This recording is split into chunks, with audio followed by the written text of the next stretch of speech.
Hello my YouTube family. I hope आप सभी लोग अच्छे होंगे, स्वस्थ होंगे और मस्त होंगे। इसी होप के साथ आज की वीडियो को मैं शुरुआत कर रही हूँ। जैसा कि अभी जेठ का मंगल चल रहा है और इस समय हम लोग हनुमान जी की पूजा वगैरह करते हैं। बहुत ज़्यादा अच्छे दिन माने जाते हैं ये।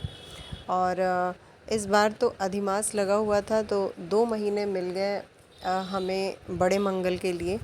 तो अभी मंगलवार के दिन हम लोगों ने भी सुंदरकांड का पाठ करवाया था और बहुत ही अच्छा लगता है जब इस तरह से हम पूजा पाठ घर में करवाते रहते हैं। और मैं तो अक्सर करवाती हूँ क्योंकि मुझे ये सारी चीज़ें काफ़ी अच्छी लगती हैं। पूजा पाठ जब घर में होता है तो अलग ही सुकून शांति मिलती है, अच्छा लगता है और कराते रहना चाहिए। अगर आपके अंदर भाव है, श्रद्धा है, आप इन सब चीज़ों में विश्वास रखते हैं, भगवान को मानते हैं, तो ये सब चीज़ें होनी चाहिए घर में। और एक बार जब आप इन सब चीज़ों से जुड़ते हैं तो आपके भाव ही अलग हो जाते हैं। और मुझे भी बहुत अच्छा लगता है। लेकिन जब बच्चे घर में छोटे होते हैं तो जिस तरह से हम करना चाहते हैं उस तरह से उतना विधि विधान से टाइमली कोई चीज़ नहीं हो पाती। फिर भी मैं पूरी कोशिश करती हूँ अपनी तरफ से कि मैं जैसा चाहूँ उस तरह से कर पाऊँ पूजा पाठ। मुझे अलग ही शांति मिलती है इस चीज़। तो यहाँ पे पूजन वगैरह हस्बैंड ही करा रहे थे क्योंकि घर में मैं अकेली थी और अगर मैं साथ में बैठती तो और सारे काम मैं ना कर पाती।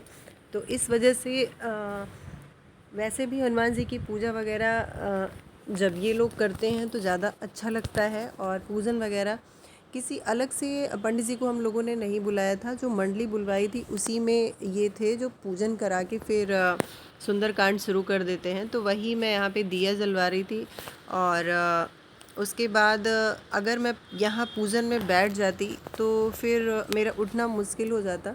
तो इस वजह से मैं नहीं बैठी क्योंकि घर के और भी काम थे। लेकिन मंदिर में मैं लगी रही, साथ साथ में जब भी मुझे टाइम मिल रहा था मैं साथ में बैठी थी और पाठ भी कर रही थी। मुझे पाठ करना सुंदरकांड का बहुत ही ज़्यादा अच्छा लगता है। तो यहाँ पे पूजन अभी हो रहा है, पूजन के बाद ही फिर यहाँ पे सुंदरकांड शुरू हो जाएगा।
सुंदरकांड का पाठ चल रहा था और मैं सब जगह मुझे ही देखना था, चाहे वो मंदिर में हो या कोई गेस्ट आ रहा हो उनको।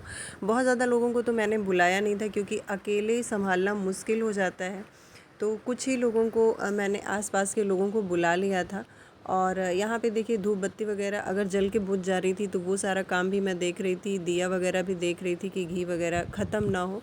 और जहाँ मुझे जब भी टाइम मिल रहा था मैं वहाँ बैठ के पाठ कर ले रही थी। साथ में चाय वगैरह भी बनाने के लिए मुझे ही करना था। तो बहुत ज़्यादा लोग थे नहीं, तो इस वजह से मैंने किसी और को बुलाया नहीं था हेल्प के लिए, अकेले ही मैंने मैनेज किया। तो जहाँ मुझे ज़रूरत थी वहाँ बैठ के मैं पूजा भी कर ले रही थी और लोगों को देख भी ले रही थी। जो लोग आ रहे थे उनको जगह वगैरह बिठाने के लिए बता दे रही थी। और इस तरह से सुंदरकांड का पाठ चल रहा था, काफ़ी अच्छा लगा। इस तरह से पूरा सुंदरकांड का पाठ करने में लगभग 2.5 से 3 घंटा लग गया था। जब इस तरह से गा बजा के करते हैं तो टाइम थोड़ा लग जाता है। और उसके बाद फिर धीरे धीरे तैयारी होने लगी आरती की। बाकी सिर्फ सुंदरकांड ही हुआ था, इसमें और किसी तरह की पूजा नहीं जुड़ी हुई थी, तो हवन वगैरह नहीं हुआ था। पूजन करवाने के बाद सीधे सुंदरकांड का पाठ मैंने करवा लिया था। उसके बाद फिर आरती शुरू हो गई थी। और आरती होने के बाद फिर जितने भी लोग पाठ करने के लिए आए थे उनको नाश्ता वगैरह कराया गया और पूरा कार्यक्रम मेरा अच्छे से निपट गया। और अगर ये वीडियो आप लोगों को अच्छी लगी हो, ये पूजा पाठ अच्छा लगा हो, तो प्लीज़ वीडियो को लाइक करिए, शेयर करिए। चैनल पर नए हैं तो चैनल को सब्सक्राइब भी कर लीजिए। फिर मिलते हैं आपसे अपनी अगली वीडियो में ऐसे ही किसी नए टॉपिक के साथ।